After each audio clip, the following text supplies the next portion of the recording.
Hi, this is former WWE superstar Al Snow, and you're watching So Says Shernoff. Say that about 5 times fast.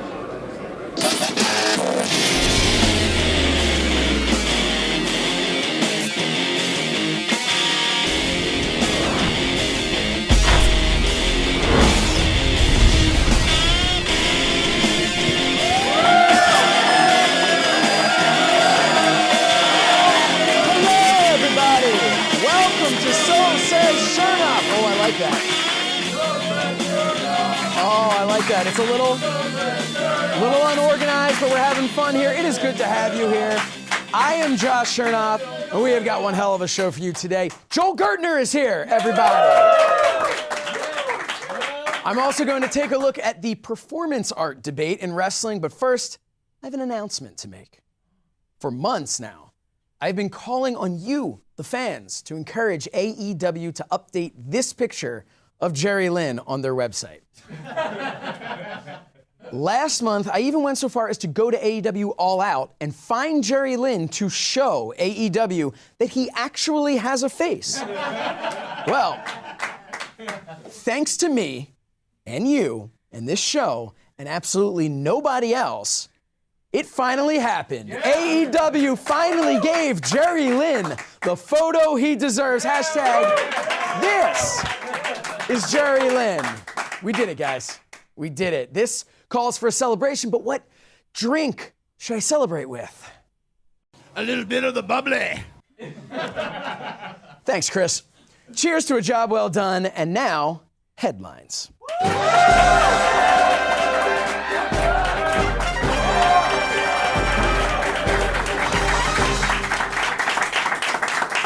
Ric Flair.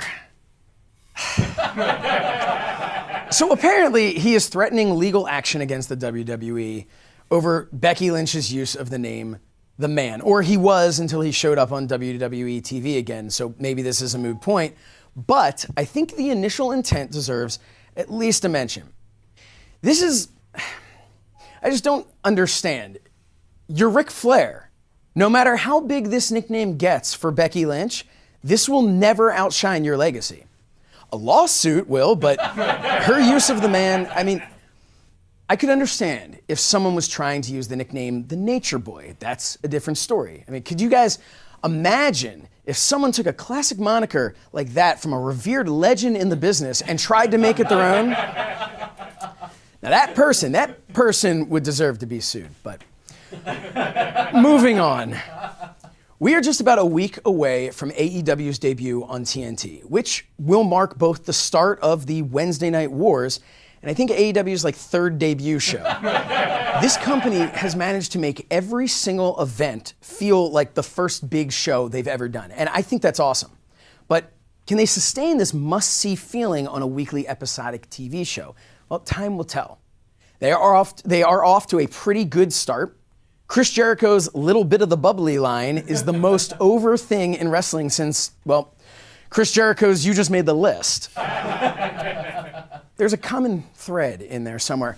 But listen, we can't talk about the month's headlines without mentioning Chris Jericho's loss of the AEW belt. No, he didn't lose it in a match. He lost it in a limousine, which to me feels like AEW is already ripping off the WWE. That took you a second. No, Chris Jericho went to Longhorn Steakhouse and left the title in the limo. Apparently with the wrong luggage, and then the driver returned the wrong luggage and I guess left the belt on top of the trunk or something because it ended up on the side of the road where a gentleman named Frank Price, played here by Woody Harrelson, he found it. So he says he saw it in a velvet bag sitting in a turn lane. He said the bag seemed scuffed up, so he did what anyone who sees a random bag containing, quote, something heavy would do. He decided to pick it up and take it home. Upon arriving home, he looked in the bag and discovered a championship belt. His wife, the crack detective that she is, Googled the belt and somehow was able to figure out it was the AEW championship. How, I will never know. But The real question in all of this isn't how the belt ended up in the road. It isn't how Chris Jericho at this stage in his career with all of his fame and fortune is still eating at Longhorn Steakhouse. No, the question is, A, why did this guy stop and pick up a velvet bag in the road? And B, why did he not look in the bag until he got home? Who sees a bag on the side of the road and says, I should take this? Let alone sees a bag on the side of the road and says, I should take this, but not look inside until I've brought it into my house. Right? What if it was a snake in the bag? What if there was a severed limb in the bag? What if, God forbid, there was the 24/7 title in that bag? Could have been any number of things that you wouldn't want to bring into your house. While this story makes absolutely no sense, the important thing is that Chris Jericho was reunited with his championship gold, and that friend of the show, Dave Milliken, didn't have to figure out how to create a second belt in 6 weeks' time. Finally on headlines, it's official. WWE is doing a brand split. Again. And somehow I'm just as excited for it as I was the last time, which I'm pretty sure is the definition of insanity. With all the hubbub about WWE's move to Fox, there has been one very outspoken critic. ESPN anchor and guy who thought if he wore glasses, he wouldn't have to open his eyes to see, Keith Olbermann. He tweeted and unnecessarily knocked Braun Strowman's appearance on Fox Sports. So we dug through Keith's Twitter in an attempt to find something we could poke fun at. But all we saw were almost hourly pleas to save dogs from high kill shelters. So with that, I'm gonna say the good he's doing kind of outweighs the bad. So I'm not gonna lose my mind over this somewhat obnoxious dig at the WWE. After all, at least he didn't compare the greatest masked wrestler in a generation to Nacho Libre. We'll be right back.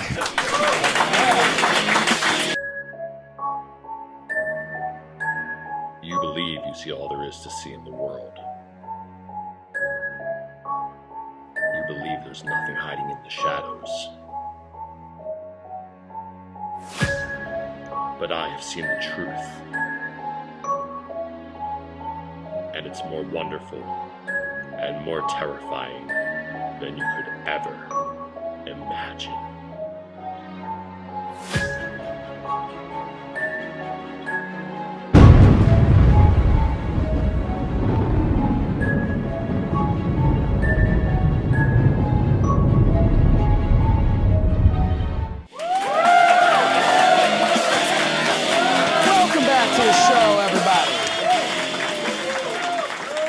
Our main story tonight is about the categorization or definition of professional wrestling. For months, if not years, legendary professional wrestling manager and president of the Vince Russo fan club, Jim Cornette, has been a target of both wrestling fans and professional wrestlers. In turn, many up-and-coming pro wrestlers or performance artists, we'll get to that in a second, have been targeted by Mr. Cornette. The good news is that both sides have argued their opinion with class and respect. Just kidding. They have bickered like a bunch of children who learned to speak by watching old episodes of The Wire. Now, Jim Cornette is obviously very passionate about this business and his opinion. However, you cannot discount the passion of the opposing argument. These are men and women who are actively in the trenches. And I'm not going to waste time discussing who is right and who's wrong. What I'm going to do is lay out some facts and see if we can't come up with an opinion that everyone can agree on. In the 1990s, Vince McMahon decided to stray from the term professional wrestling and adopt the term sports entertainment. So let's break that down. The definition of sport is an activity involving physical exertion and skill in which an individual or team competes against another or others for entertainment.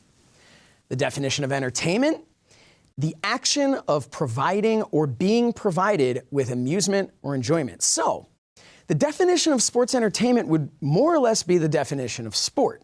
The only hang-up is the section that mentions an individual or team competing against one another. But, in a way, that's not altogether wrong. While the athletes in the ring aren't competing for a victory, they also kind of are. Their performance can dictate crowd reaction. It can influence the creative direction of their character, which can see very real professional and financial gain. Now, I just used the word performance because that is what they're doing. They are performing. So does that mean it's a performance art like Impact Wrestling star and woman who could literally break me in half with her quads, Jordynne Grace, would have you believe? Well, that's back to the dictionary. Performance art is defined as an art form that combines visual art with dramatic performance. Strictly working off that definition alone, I'm going to have to say professional wrestling is far more sport than performance art. The real issue in my mind comes down to the old carny term, kayfabe, which, because the name of the show is So Says Webster, is defined as the fact or convention of presenting stage performances as genuine or authentic. So, if you really break this all down, the argument isn't so much about fact as it is about semantics. Professional wrestling could be defined with really any of the definitions associated with sport, entertainment, and of course, kayfabe. As for performance art, I'm not really sold on that, but don't get me wrong, I understand the sentiment. I just think the term was used in an incorrect manner. For more on that, feel free to read the rest of the dictionary on your own time. So, I think there are a few things we can all agree on. Pro wrestling is athletic, a very real competition between athletes, just not in the win-or-loss kind of way. And it's also an entertaining performance the last 5 years of WWE TV aside. But I don't think any of that is the issue in the argument between Cornette and people like Jordynne Grace or Joey Ryan or even the Young Bucks. I think the core of the argument comes down to the level of exposure of the inner workings of the business. And for that, you have to feel for Jim Cornette. How do you think professional magicians felt when those True Secrets of Magic TV shows came out? This is something they have dedicated their lives to, something they have sworn to protect, and now they see it being flaunted out in the public eye. But here's the flip side to that. People like Joey Ryan and the Young Bucks aren't to blame. Whether it's the dick flip or the super kick party, these athletes tried something and it caught on with fans.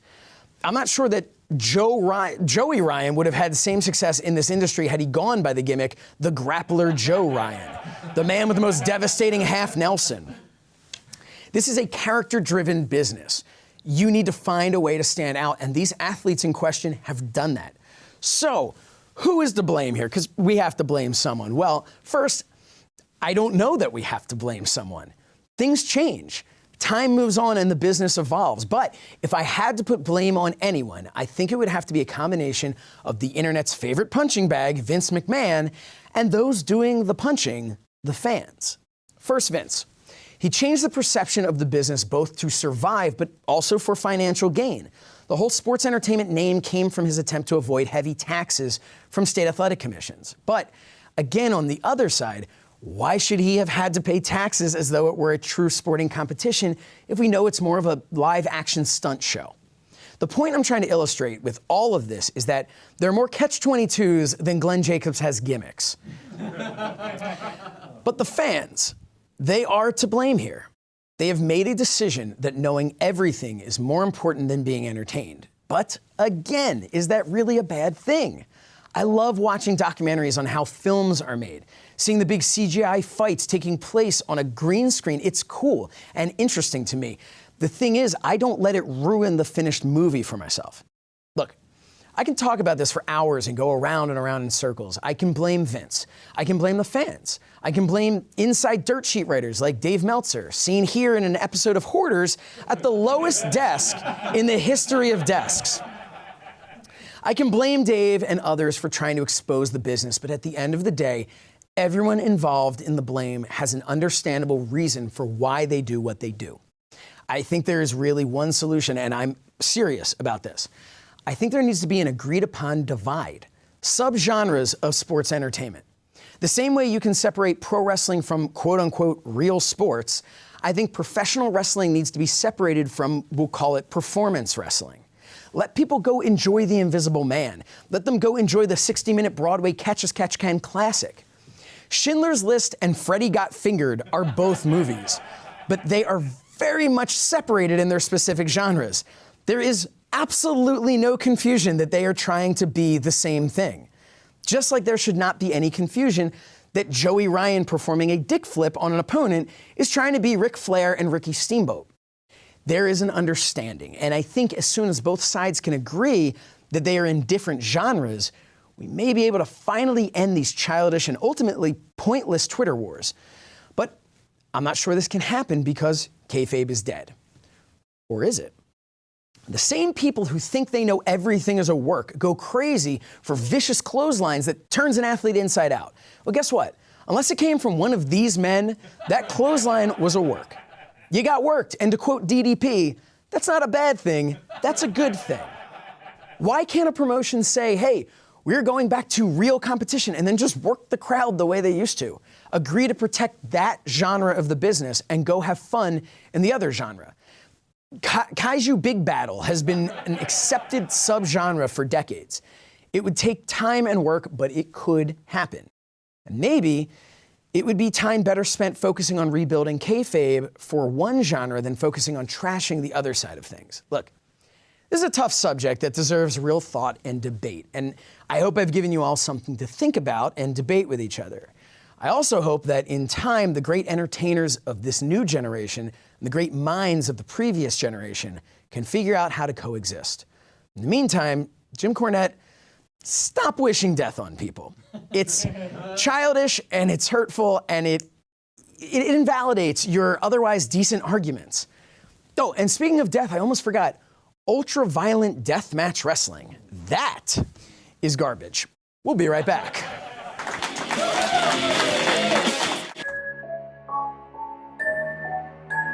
You believe you see all there is to see in the world. You believe there's nothing hiding in the shadows. But I have seen the truth. And it's more wonderful and more terrifying than you could ever imagine.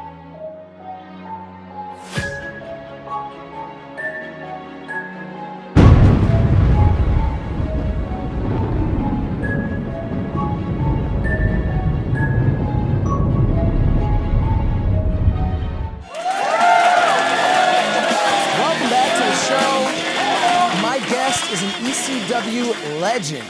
He's the host of the 69-minute Eargasm podcast and can be heard calling the action with yours truly at Go Professional Wrestling's Go Big or Go Home. Please welcome Joel Gertner.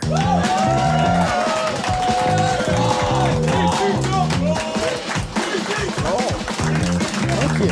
Please have a seat. Thank you. Thank you for having me. Thank you for being here. I'm bummed. Why are you bummed? I missed Calvin and I missed Magic. Yes, that is true. We had for our live audience, Calvin Tan did some magic for them before the show started. Big Magic. Yeah, well, he's I heard he's great. I heard I've seen fiddling around in the back even when he's not on stage. He's great. We actually pay him to fiddle around in the back. That's his whole job. I want you to know too, I'm listening. I heard everything you said in your performance art monologue. Yes, what's your take? Yet and still, let me just say this. Wrestling is a work, but magic is real. Can we get that is well said and not surprising to from the cunning linguist, I believe you referred to yourself as once upon a time. I wanted to come out here and do one of my sexually laced limericks. I would be upset if you didn't. But nothing rhymes with Shernoff.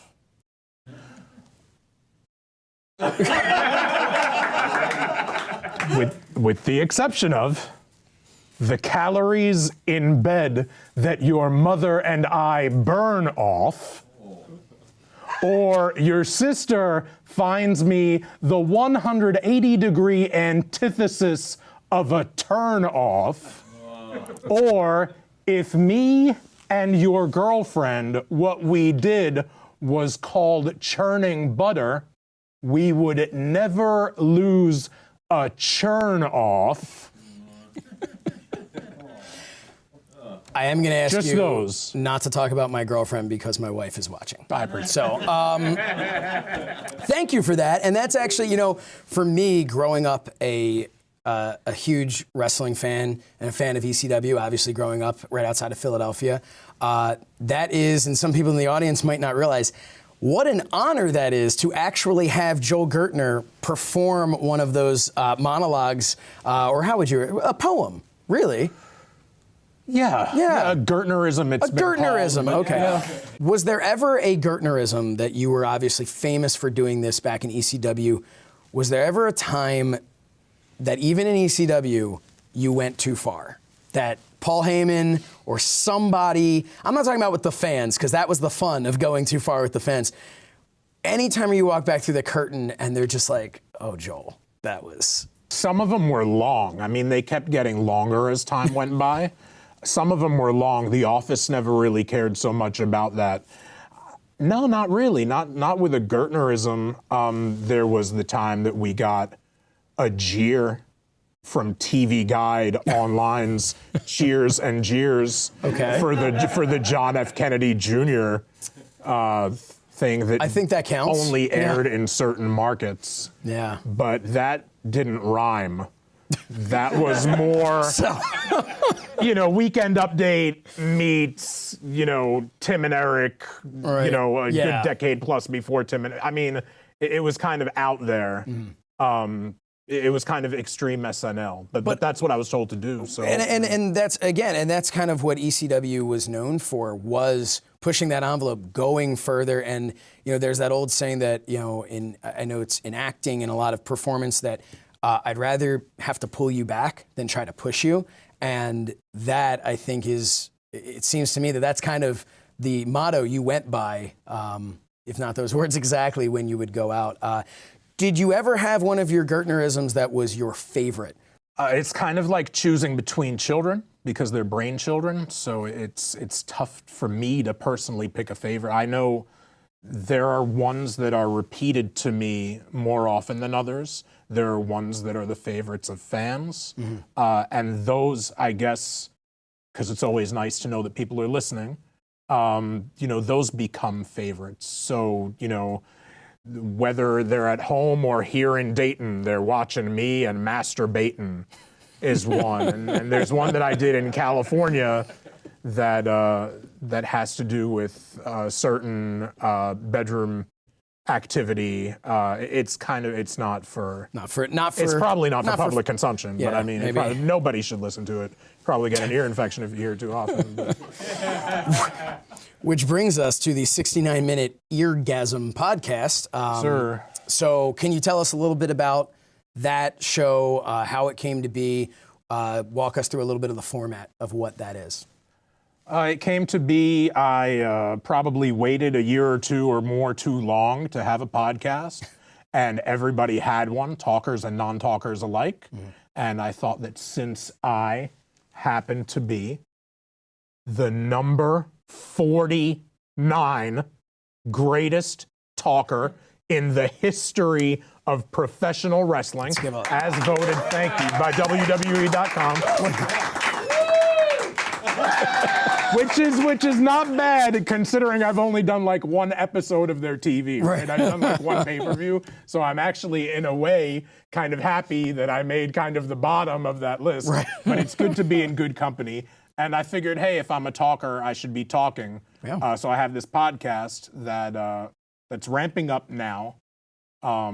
We've been doing it every few weeks. We're going to start to put one out every week or so. Every week is the goal. And just some really cool food for thought and some kind of upper level analytics and just really, really making some brain sport out of pro wrestling. And I had Disco Inferno on this past week. It's on now, the current episode.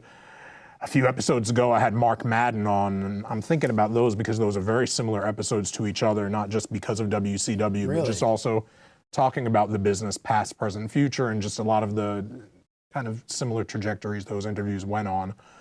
But gosh, I've been blessed. I've had MVP on, and I've had this year's Valentine's Day episode was Priscilla Kelly and Darby Allin. Oh, wow. And then Katie Forbes and Rob Van Dam. So that was a cool Valentine's Day episode. We've had Judah Friedlander on, and earlier today, Offset, not as part of the show, but I've heard you talk about some of our favorite people. I heard you mention Taylor Williamson. Yes. I heard you mention Bill Apter. Yes. And actually, the 2 episodes prior to the current one, Disco Inferno, one was with Taylor Williamson and one was with Bill Apter. We have just, to qualify to be a guest, you've got to really be a great person that's had some great things to do with this great business of professional wrestling. So I'll be on there soon then. Very soon. You're a talker. Is one podcast enough for you, or are you going to do more? There are people, I mean, everybody knows you got Conrad Thompson, does 165 podcasts, it's and counting. And it's because he does so many, and it's because I always keep waiting for mine that is in development with him. I always keep waiting for after StarCast, because I don't want to bother him, and he's already bombarded. So I figure after StarCast, but as we've seen from 1 into 2 into 3 and now 4, there is no after StarCast, because after StarCast just means in a day or two it's going to be before StarCast. Yes. So because of that, it's been 2 years that we're in development. 1 year, 2 years we were in discussion. 1 year it's been in development, and then finally last month we did the pilot that we've put in front of Conrad for him to give a listen to. Okay. And so we're in the feedback stage, and we're waiting, and we're going to take the next step with that. But I kind of only like to speak with Conrad about one thing at a time-ish. It's not necessarily that, but it is that I really don't like to bombard him, right? Because he's got a lot going on. Yeah, he is a busy guy, but a great guy, and we've both had the pleasure of working with him. I want to go back in time a little bit. You were best known as the ring announcer for the Dudley Boys. How did that come to be? And do you have any stories about the Dudley Boys that you can share? So I'll go back to the first part of it first. How me being the Dudley's ring announcer. So I started off as a timekeeper and ring announcer, a timekeeper backup ring announcer, full-time primary ring announcer. And then when Bob Ortiz, who I was substituting for, came back from a hiatus, I got moved sideways. I was blessed that for whatever reason, I got moved sideways. Every time I got moved sideways, it was a move forward. It was a move upward. But it didn't necessarily, not to say that I, wasn't being given promotions based on my merit, because I was effectively, so it didn't matter, right? It doesn't matter if a step forward was meant at that moment to be a step forward or a step sideways, but... Take that step forward. If it's there for you, take it. Absolutely. Listen, if there's a seat on the rocket ship, go, right? Absolutely. So the thing is, so I get moved when Bob comes back, and I had already been a foreign language ring announcer, Spanish and Japanese for some of the Lucha guys. Okay. So I've been a foreign language ring announcer and the ring announcer, and now I get moved sideways, so I get moved into being a heel ring announcer. Now I bounce around kind of from different act to different act, different stable, different faction, different team. And eventually I get put with Axel and Devon. I think Devon, I guess, turned on him, and I wind up with the heel Dudleys. And, having Spike as an adversary and taking the moonsault from Big Dick Dudley. And so I wind up with the Dudleys. So that's how I became the ring announcer, kind of valet, personal spokesperson for the Dudleys.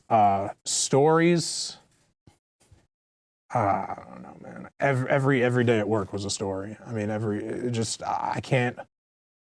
I'd be doing the rest of them an injustice to pick one, To be able to, it's one thing to say that you were a part of ECW, but to be able to be a part of ECW with a team that went on to be, they're Hall of Famers, they're recognized as possibly one of the greatest tag teams of all time, definitely in the argument.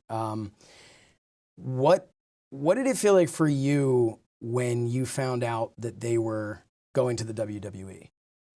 Did you look at that and say, A, was there ever a conversation of you going with them? And B, when you realized you weren't going with them, did you look at that and say, okay, hey, this is great. This is time for me to write that next chapter? Or did you look at that and say, what am I going to do? I'm the guy who, with the Dudley Boys. What was that like for you? I was proud for them. As it related to me, everything happened at the same time in '99, at the same time, kind of in the middle of the year as it was happening. They were getting ready to leave and go to the WWF at the time. And I was getting promoted to be the co-host of the TNN show. Our flagship TV show had never had a co-host. It was just Joey. Yeah. So this was going to be me as the co-host with Joey and doing color. And,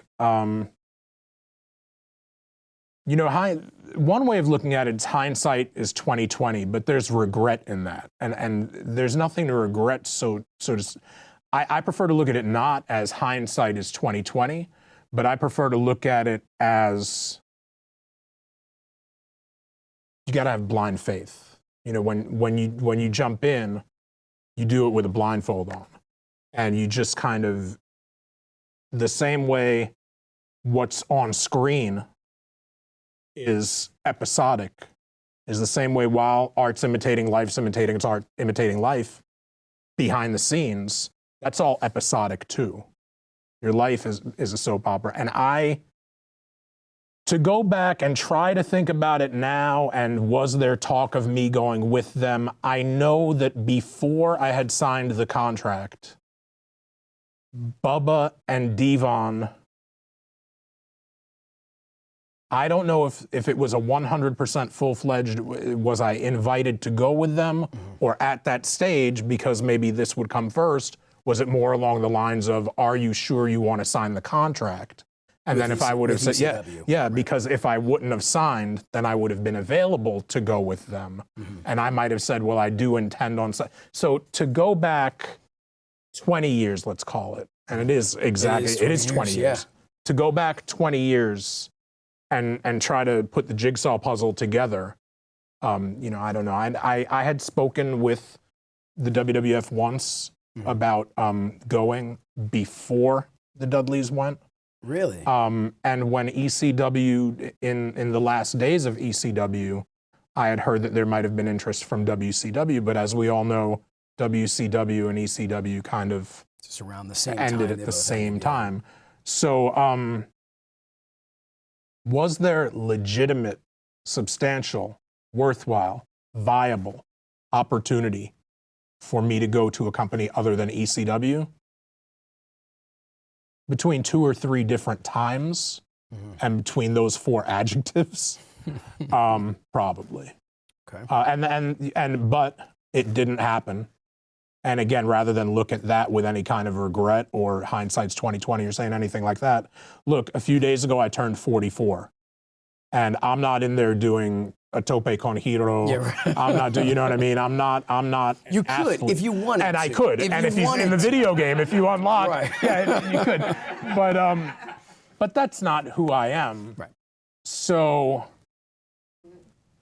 I think maybe I'm in maybe I'm not even yet in my prime, because look, if somebody that I might come after on today's television in the future, and crazier things have happened or been said, is Paul Heyman. Well, Paul's 54, God bless him, and I'm 44, and I've known him for going on a quarter of a century, and even though time only moves in one direction, and where did the time go? Still, I've always been 10 years his junior. And when you're somebody like he is, somebody like I am, somebody like you are, and you can be in your prime, look at a Mike Adamle, so you can be in your prime when you're in your 40s, your 50s, your 60s. Yeah. So the fact that, anything that hasn't happened yet, just gonna keep plugging away. Yeah, I think it's, all that's very well said, and I think the best way to look at things, you're unquestionably a legend in the wrestling business, and it might not be something that you see yourself as. Number 49. No, number 49, yeah, right. yeah, that's true. You could have been 51, and then nobody, none of this we wouldn't have known. Right. I think that, you know, your story is still just getting started. The way that you're putting that, it makes a lot of sense. Wrestling is at, this is one of the best times certainly in the last 20 years to be in this business. Best time to be a fan, best time to be a wrestler, best time to be a personality. And I think that, you know, you have the right mindset, you're open to these things, and above all else, you have the talent. So, and that's, you know, and you know people. And, you know, I always say who you know can get you somewhere, and what you know and how good you are at it, that's what keeps you there. And I think, you know, you've stood the test of time. Before I let you go, I just want to say, so we worked together in 2002. I was running a independent wrestling company, and I hired you to do commentary along with Sassy Mike Malassi, who I will say, Sassy Mike Malassi was basically if you took Joel Gertner and the Blue Meanie and you mixed them together, that was Sassy Mike Malassi. That's basically... That's like nitrogen and glycerin. Yeah, I mean, it was... Meanie's a great friend of mine. I don't think you'd want to mix the two of us together. But 2002 was not the first time you and I met. And I don't expect you to remember this, but we mentioned Bill Apter earlier. I've known Bill my whole life. I went backstage with him to help when he was taking pictures for the magazines 20 years ago at Hardcore Heaven 99, Poughkeepsie, New York. And I was in the stairwell, and I bumped into a young Joel Gertner right in the middle of his fame in ECW. And we have a picture. Can we bring that picture up? And that is us. I don't remember the exact date, but that is the summer of 1999. I'm wearing the baggiest shirt that I think, or my arms just hadn't filled in yet. And you are looking not a day over 12 in that photo as well. How old were you? So you're 40. So you were 24 years old. I turned 44 this week, right? A few days ago. So you were 23 at the time, and all of and it's amazing. And I was 15. I turned 16, September 28th. I'll be 36. I can say my age because people can do math. So, you know, the way we're talking about this. If someone had given me a birthday present in 1999 and said, your birthday present is you get to call wrestling matches with Joel Gertner, that would have been a mind-blowing birthday present for me. This year on my birthday, forward. Yeah, man, let's make it happen. This year on my birthday, you and I will be calling the matches for Go Pro Wrestling's Go Big or Go Home event. And it's not a popular thing to admit in the wrestling business that you mark out over something, that you're still a fan. But I have always been a fan of yours. I continue to be a fan of yours. I'm excited to work with you, and I'm honored to have you. I told the office, GoPro, the other day. I told them that I wanted to do notes and research, and I asked them to send me the lineup and stuff. Yeah. And they did, but I don't know, jokingly, but I just thought I'd share it with you on television that this is probably sharing too much. And I asked so I could do notes and research, and they go, Josh is a pro man. Josh is going to lead it. Don't worry about that. They said all you need to do is do color and tear up Josh. Wow. All right. And that's what you have to look forward to. So it might not be the JFK Jr. promo, but now that's what I've been tasked with. I look forward to being torn up by you there. I could have worded that better. I look forward to working with you. Hey, wait, thank you torn up. I didn't talk about magic. Don't you want to know about my favorite magic? I told you I was a fan of magic. Yeah, okay. My favorite magic trick? Please. When I split your girlfriend in half. All right, there we are. Joel Gertner, everybody. Thank you, Joel Gertner. We'll be right back.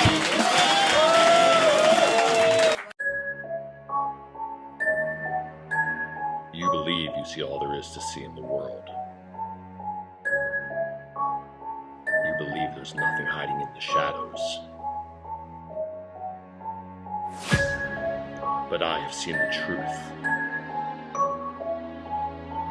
And it's more wonderful and more terrifying than you could ever imagine.